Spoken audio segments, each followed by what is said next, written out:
For us to begin. I'm sorry I took a few seconds to double check everything, but we are going to be continuing in our Bible study of 1st and 2nd Chronicles, or the work of the chronicler. That's a big word. Maybe I'll have it nailed down by the end of the series. But before we get into our Bible study for tonight, Bobby Williams will be leading our opening prayer. And Bobby, if you would do that this time, it would be great.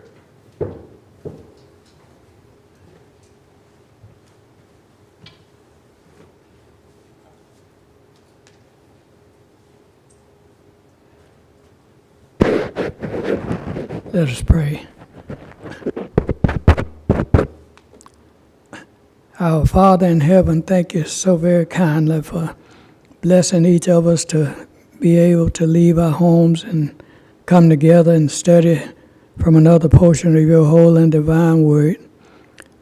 I ask that as we study your word, we will correct our errors so that we can be right with you when we stand before you when this life is over. I pray for our brothers and sisters that are not able to be with us because of illness or some other reason, and ask that you will bless each of them as they have need. I ask your forgiveness for our wrongs and ask that you will help us to repent of them in a proper way. In Christ's name I pray. Amen.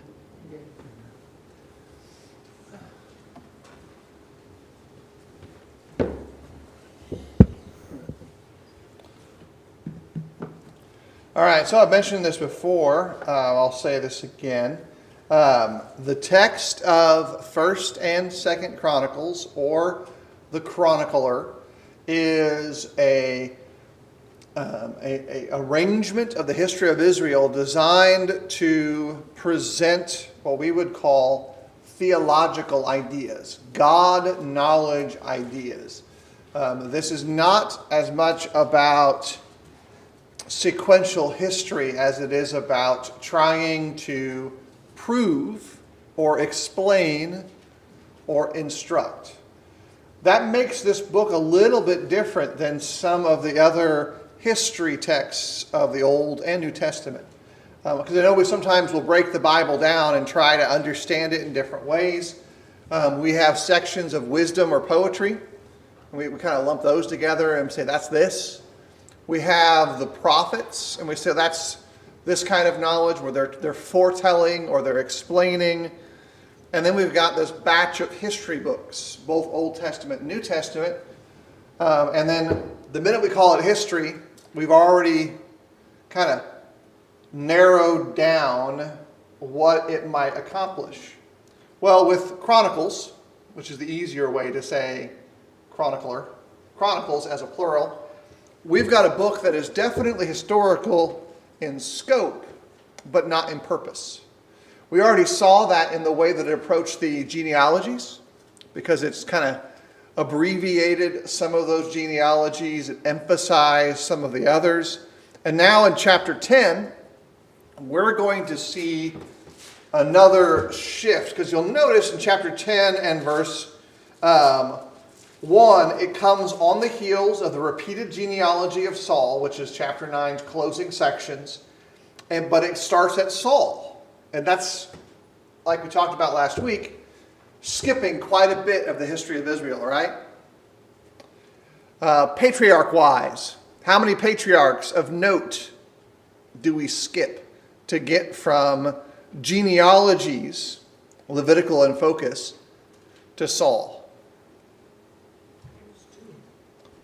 Well, we got quite a few of patriarch families. You could go with everything involving Israel as a family initially. You got the whole space there, but you can go back into the patriarchs and you get Moses, Abraham, and every link between the two of them. Every family that goes from Abraham through captivity and the dividing of the tribal space to Moses and the giving of the law. Oh, and Joshua and the whole conquest, all of that. And everything that goes from conquest to demise to revival is abbreviated here. Obviously, then, we have to think about it and say, Okay, why, right? Why is that skipped? So let's think for a moment and revisit this imagery for a second of what's going on and what will go on. Because a way that I've talked about Chronicles in the past has been, it's almost like it's propaganda. What's propaganda supposed to be? When you talk about what propaganda is, if someone said, oh, that's just propaganda, what do we mean by that phrase? Well, either a textbook definition or what it's trying to do. Influential narrative.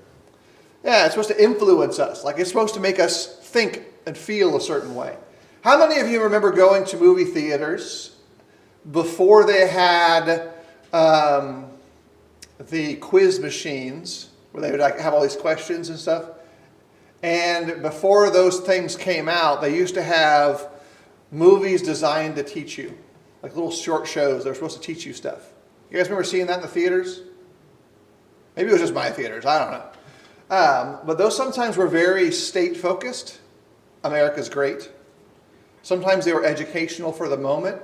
Hey, like this is a health issue. You should know about this. So they have these they'd have actors or politicians or subject experts come in.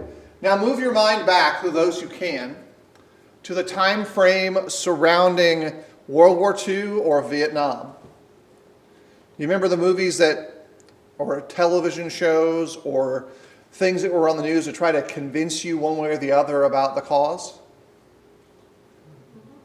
I speak of that in this way, that my grandmother worked as part of that. You could call it propaganda because it was, but she barnstormed through the middle section of America playing as a basketball player to raise war bonds. And they gave speeches about how good it was to give a war bond to support the war effort. That's something that's relatively familiar culturally. Now, how does that have to do with this? How does that connect to what God, by inspiration, is doing here? Since we've already said that Chronicles is designed to make us think about kings and messianic ideas, Chronicles then becomes a kind of propaganda, because remember, not all propaganda is bad per se. It's influential media.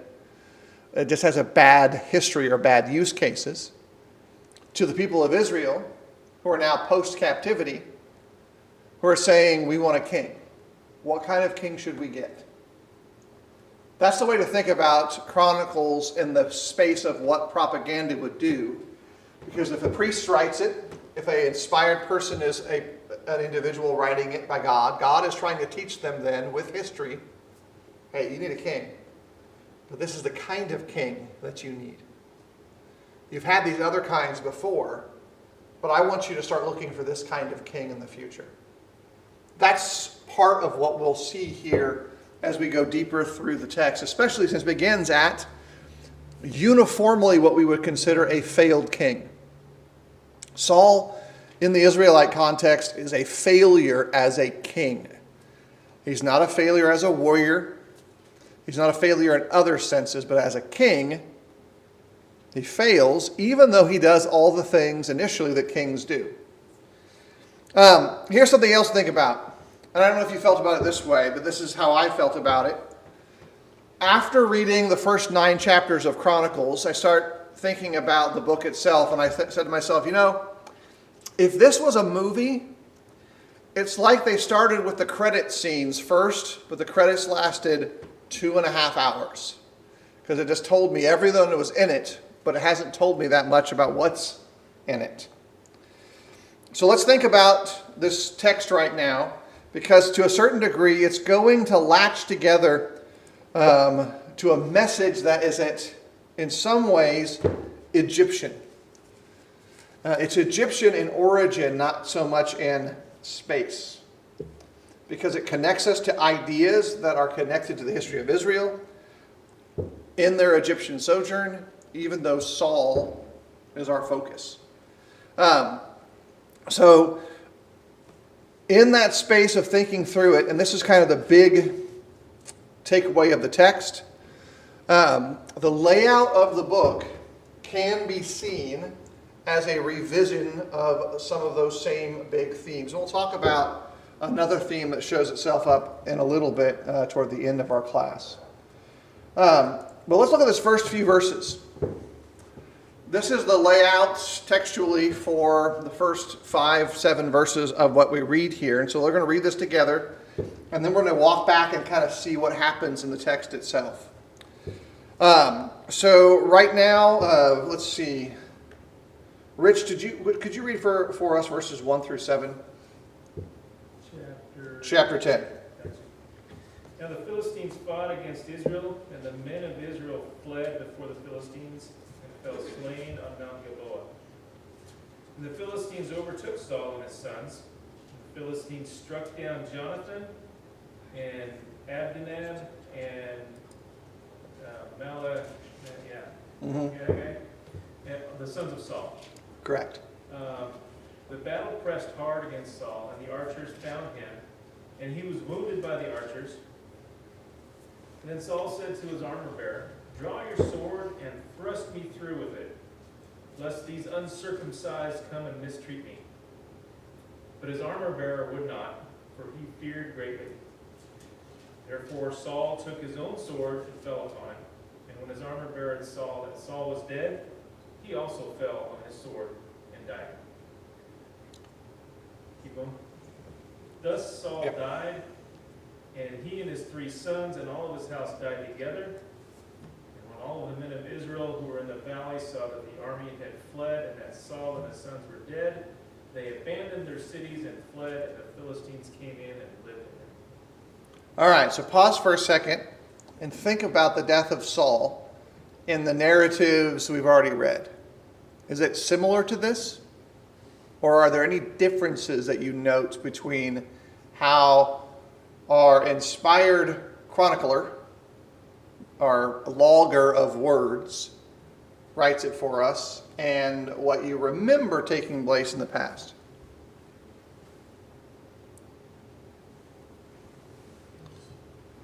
It's pretty close. It's very close. Pretty close. A couple of things that stood out to me was maybe Paul's or Saul's statement on not letting the Philistines mistreat him. All 3 of his sons died with him, and the people fled their cities. I thought that was interesting, and the Philistines took them over. Yeah. I don't know whether that's a big reason why I don't remember. Well, and by the way, it's super normal to happen in that place, to take over the city locations, because the city locations are all about trade routes and water access. And so every major city site in the Middle East either is a convergence of a water access or trade route, like 100%. There's no real city space in that region that takes place that doesn't have one of those 2 things, because you can't. You can't live there, you can't create there. And those trade route spots, the cities are built on the high spots to protect the trade route. And so the housing space is up high, and they can protect it that way. All right, so here's something else that's interesting. Remember, there was a whole intrigue about who killed who with the slaying of Saul, right? Is that here in this part of the text at all? It is not. Not at all. And remember, when we studied through that was kind of, we had a lot of questions about it, right? What's going on? Why is this a big deal? What's the value to it? That's not part of the story here. And this is something I have trouble with for me. And maybe you're in the same space. Maybe this is the trouble for you. If I already know something as a thing, and if I remember something as a thing, it's hard for me to read that story without thinking about all that other stuff. Like, I just absolutely go, yeah, but what about this and that and this and that? And I start squirreling down the road. That's why I have to put the brakes on and go, let me read this again slowly and think about, what was I supposed to learn here? Not all my special extra things I'm remembering that day, that moment. This right here. So this right here, that's talking about the final end of Saul, and it comes out of nowhere in some ways, says this is the end of it. But remember, everyone in the audience kind of already knows that Saul was a failed king. They already know that, even if they've forgotten the details. Structurally, this is how it's laid out. It's got another chiastic. All of these sections in chapter 10 are laid out in the way in which a Hebrew poet or a Hebrew scholar would lay out their work. This is the structure used by Hebrew writers to create anything that they did. They used the same forms of poetry as they did with the rest of their writing. And so you'll kind of see here that there is some tie-ins, and the structure continues from beginning of the chapter all the way through it. The power there is to know that these things relate to each other. So our A point will reappear each time in the text. Our A apostrophe point will appear as well, as they're all structured out. In this key area, though, you recognize, like Rich already pointed out, the Philistines are central to this story. They are the antagonists. They are as bad theologically as Saul's failure is, but not completely as awful as some others that will show up later in the text. Also note this. This is where, in this text, the uncircumcised Philistines come into play. And that's a big deal for the Israelites, right? But think back to the way in which some of this is seen. Once they get into the land, the first thing that happens to Israelites when they go into land is the idea, well, you should become one of us. Be one of us. Marry with our families. That's like the first attempts to kind of join together. They have fights about it. Well, by the time this story is taking place, two things have occurred with that backdrop. One, they finally established themselves as independent, but yet they became dependent. So the Israel that made themselves separate from the nations around them was brought into captivity, and they were dependent upon their captors. That's the nation that came back, is this people from a status of dependency. And so when this story is being put down to paper, parchment, vellum, whatever, this is a little different than it was initially. But I do find it important that uncircumcised Philistine is there. Also, we'll see this regularly, at least in this part of the story. All of the bad people use arrows, and all of the good people use swords. For whatever reason, that's just the way the picture is laid out. And if you go back and read through the Old Testament, that's pretty consistent. It's a consistent view of how Israel militarily differentiated themselves. Even slingers, as opposed to archers, are kind of their big historical play in being swordsmen. So that lays itself out. Philistines fight Israel.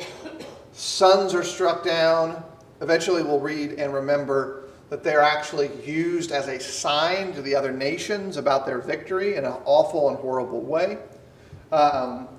This takes place at a site that you can go and travel to today. You can see the mountain, where they would have been, the tell now, it's just a high mound where this event took place.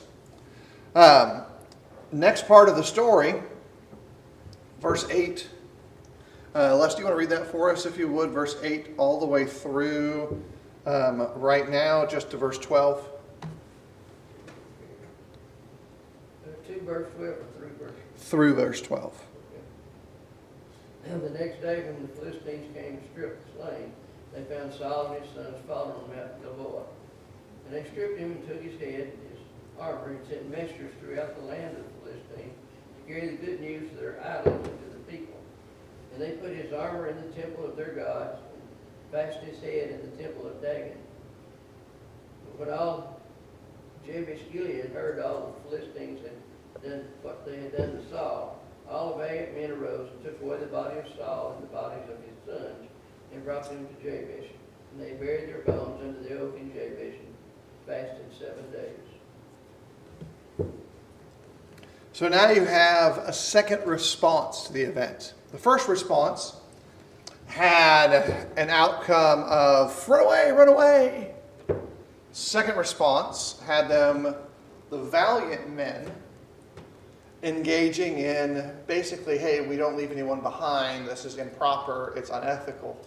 I want you to try to think back. When this event took place, was God's hand in this, in the demise of Saul? Yes. And were there other appeals to divine, like the Philistines going to their gods for their victory? Was anyone sacrificed in the course of this battle? Not Israelite? Someone's son? Remember, on the other side of the battle, this happens a couple times in the history of Israel, that the Philistines are absolutely willing to sacrifice their own people for victory to their gods. It happens later in the story of God's people too, around the time of Isaiah. We talked about it a lot recently. Comes this question. We know that God actively pushes against human sacrifice, right? So that's just standing there. We actually see the valiant people taking these dead bodies down and burying them properly. The Philistines, though, they win this day. They're the victors. And yet they engage in a kind of abuse, sacrifice, that God condemns. It's a very messy text that's really cleaned up in 1 Chronicles. There's a lot fewer questions theologically in the 1 Chronicle account than there would be in the 1st and 2nd Samuel account when you think about all the different details that go on and how this death of Saul and his children is seen, and the slaying of the rest of the families that are seen, versus how this section puts it forth. But in the end, you do see some valiant people making good moral choices, which is a little different than this longer sequence that's laid out. It's kind of compressed that way. So I think it's important for us to at least pay attention to a couple of more things about it. This is creating this conflict on a larger scale than just Philistines bad, Israelites good. Because remember, all of these conflicts are also supposed to teach us about the spiritual conflicts that take place between God and the nations around them.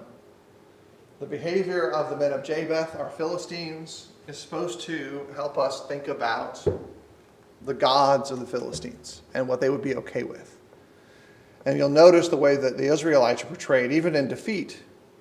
They're portrayed as being valorous and doing the morally right thing in response to the stripping, decapitation, and gathering up and display of Saul's body. One last verse section for us to look at tonight, and we've got quite a bit to discuss on the other side of it in the details, and that's beginning in verse 13, where it reads, "So Saul died for his breach in faith. He broke faith with the Lord in that he did not keep the command of the Lord, and also consulted a medium seeking guidance. He did not seek guidance from the Lord, therefore the Lord put him to death and turned the kingdom over to David, the son of Jesse." Now I want you to think about how verses 13 and 14 summarize that huge story that includes all the conflict of David with Saul, all of the back and forths, in a very neat 2-verse package. Like, it really narrows it down. And in narrowing it down, in some ways, it helps us figure out what actually is God really focused in the no longer Saul, you're taken away, you're stripped of the kingdom. Yes, David, you're going to be king. We sometimes identify very specifically the individual actions of Saul as the big thing. But the overarching issue is that he broke faith with the Lord. That's kind of how it is stipulated in the text. It's identified there. But more specifically, it even gives us a list of things that all actually connect to that same category. Broke faith with the Lord because he didn't go to guidance from the Lord. He got to a medium. He clearly ignored the commands of the Lord. Remember what this command is in general? Remember the event in particular, or events that took place that caused this? What was that? He just killed the Amalekites when he told him to do to them. Right. He withheld his sword from the Amalekites, and what else? Spoils, right? Yeah. All the stuff. And what was his cop-out excuse when that was all brought to the table?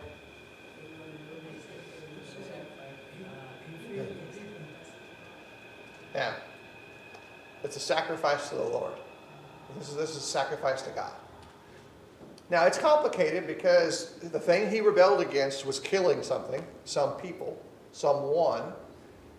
And it was complicated to us emotionally because it's an absolute, what we would actually call genocide. Everybody had to be slain.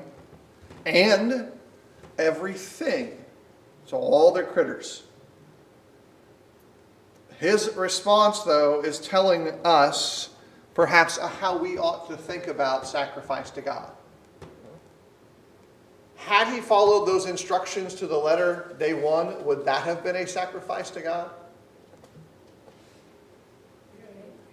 Obedience. It would have been obedience. And by the way, if you look at the text of Romans, chapter 12 in particular, the idea of our worship is, in essence, daily obedience.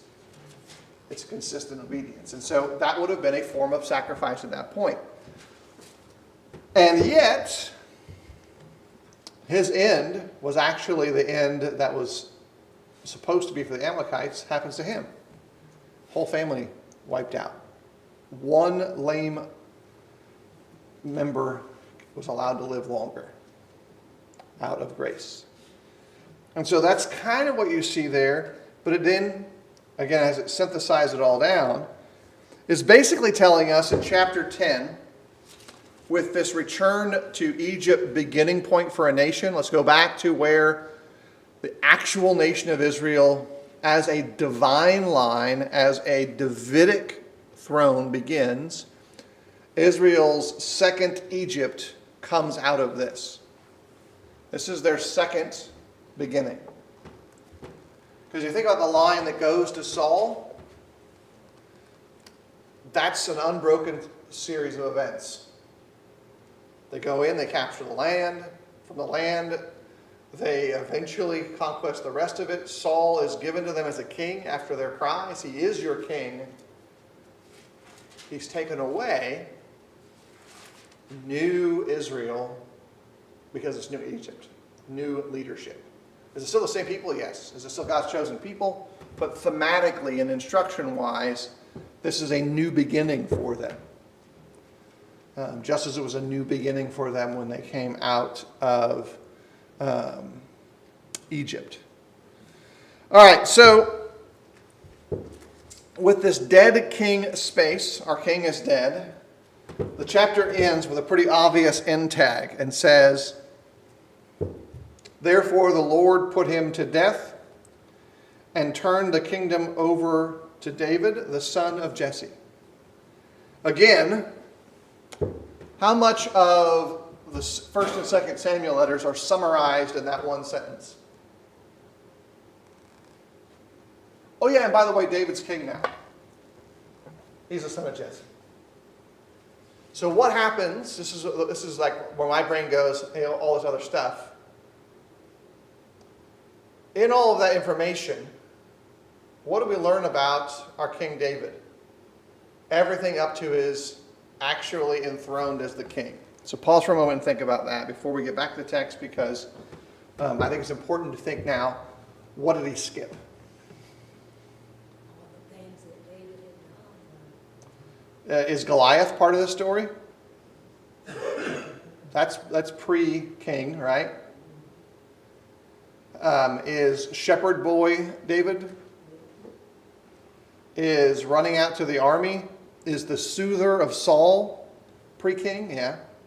All those things are accurate. This is all part of the stuff that gets scooched over in that last sentence.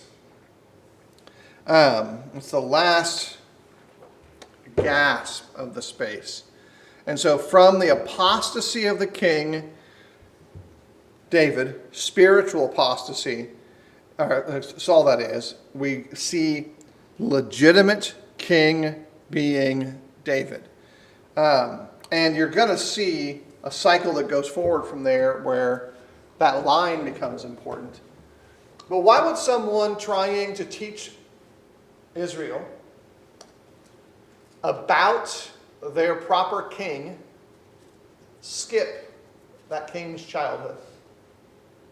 Is that a question you thought of before? I'll tell you, I didn't have to think about it until we were really digging this week. So it's a new question for me. Why is it skipped? Same thing with like anything else in the Bible that's not included there. There's reasons. But I like to think about it for a while because I know the rest of the story. Here's some things to think about that I came up with possible answers to my complicated question. Possible answer number one. All that stuff that we emphasize about David may not be the point for us figuring out our Messiah. All those stories about whom he was as king are important. They're relevant to Israel. They're relevant to David. They're relevant to David's writing. But they may not be relevant to us looking for a Messiah. Because think for a moment. When Jesus appears in the New Testament, how much of his childhood do we see? Very, very little of it. And the few times we see child Jesus, does he do anything that child David did? Not really. Does he have the same job? Not until he grows up. He's not really a shepherd until he's older. Although you could argue that everyone who's an Israelite is to a degree a shepherd. Because everyone would have, that's like just normal. For anyone who didn't live in the city, you learn that trade, that skill, part of your community. So the first answer I came to that question is like, why is that skipped over? It's not messianic in the ways for this part of the story that we sometimes think about it. It doesn't help us look for the Messiah. We shouldn't be looking for someone who is the small shepherd of some other guy. That's not who we're looking for. Further, I began to think about it this way as well. Whoever is involved in this process, they have a bigger picture we haven't paid attention to yet because we're only 10 chapters in and the first 9 were credits. Or 2.5 hours of end movie credits just placed at the front of the text. So there's some of that goes on as well. In that new space are David, who is the son of Jesse, whom we don't get the detailed story of. All those good things that he was involved in, they're off the table. But he also skips off of a number of David's complicated choices and actions in the middle space. If there's no Goliath, there's no go hang out with the Philistines and get Goliath's sword and pull together an army from the Philistine area to go back and fight against Saul. And any of his failures, and there are some in that time, also do not get covered. You'll also notice later down the road that his interaction with Bathsheba is shifted too. And his interaction with building what we would call a harem, but in the context of this era, this is building out the power of his nation through contract marriages, is abbreviated as well.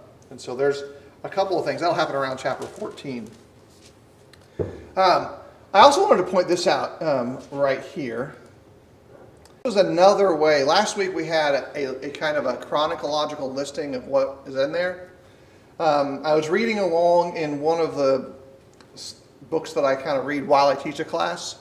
And this was a suggested way to think about Chronicles, or 1st and 2nd Chronicles, or the chronicler. You're saying, wait a minute, I thought because you see there's 8 days here, and Israel's really big about 7 days, right? A Sabbath week sometimes in the literary work of the prophets and the poets goes from Sabbath to Sabbath. And so it goes kind of, springs an 8-day length. And so you go, in this case, day 1, which would be the first day of the week, to the Sabbath, and then you start a new week at the end of it because something new begins. And so this is actually a Sabbath plus 1 layout. And so what this does from chapter 10 forward, which chapter 11 is where it starts talking about the history of David and Solomon, which is the main focus of the text, thinking about the creation week, as this is, again, creating this new thing. So, before we go any further, do you guys remember roughly what takes place in the creation week? Your answer could be as easy as yes, everything was made. That's right? That's what happens. That's the creation week. So on day 1, how does the Bible open up in Genesis 1 with creation?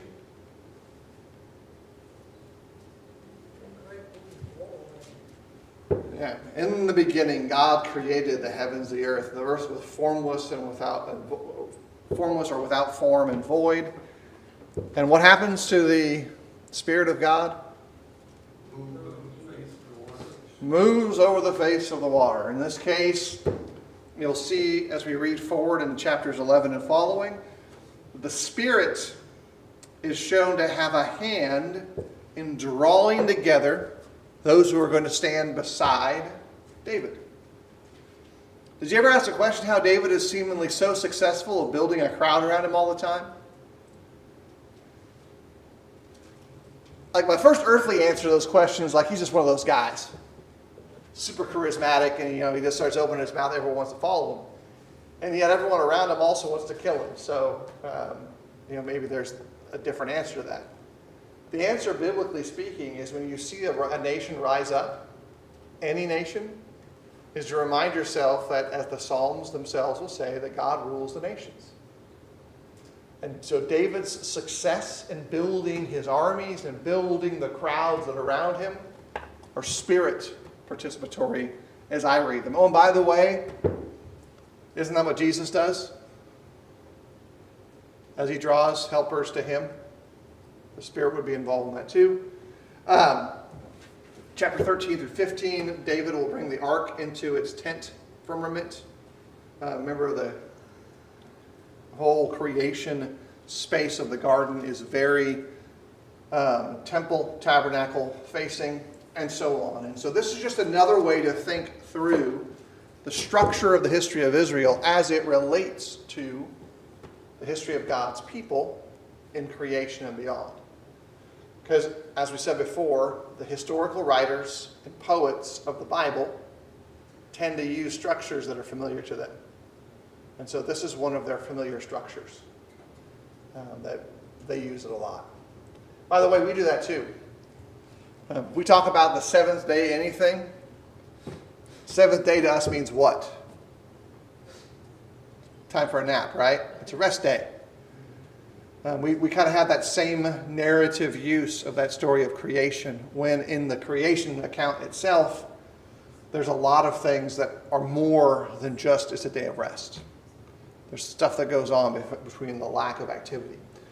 So it's just a way to look at it, a way to kind of break out this chapter by a different structure line. I find that important as something for me to have more than one way to lay these things side by side so I understand them.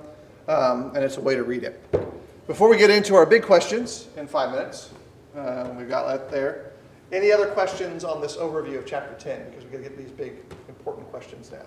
I have a question. It's really not relevant very much, but a lot of the times when these people get killed, they behead them. Was that something that was done as a killing weapon back then, or instead of just killing them? I mean, they took their head and did something. All right, so that's complicated, but not. So the human body is incredibly fragile.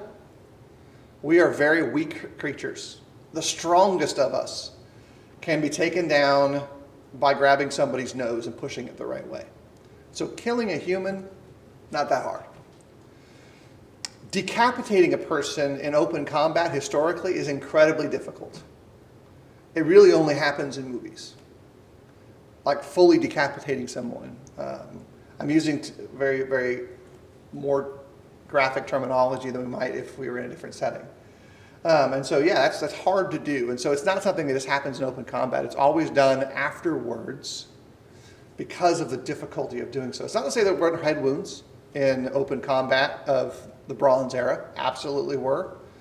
But they were not strikes crosswards. They were either spear forward, like you might poke at something, or downward strikes that would cleave in that direction because of the nature of combat and the tools that were in use. So then you have to say, what's going on here? The answer is partially yes. It's very normal to do so because they're going to do the next step, which actually takes place here, which is to impale those heads in order to send a message. Was that awful? Absolutely. Did Israelites do it at times? Absolutely. Did David do that? Absolutely. Is that a narrative thing that might make you think a little bit about things that Saul was decapitated, Goliath was decapitated, and others were decapitated? Sure. Does it make it any less unpleasant? No. So the answer to that is mostly yes. There's lots of reasons why different cultures did that. Most of the reasons, both Israelite and otherwise, fall into two categories.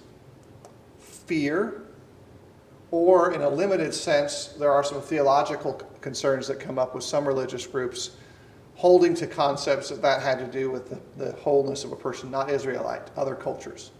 Israelites put the wholeness of man inside the man itself, heart space, but more, not so much brain head space, that the heart is the representation of the whole of a person. Other nations had it as their head. Us. I'd like to it as kind of they used them as a trophy and also as a way of putting fear in other people. Yeah. Yeah, it's definitely just a message on the very basic level, and it's not a good one.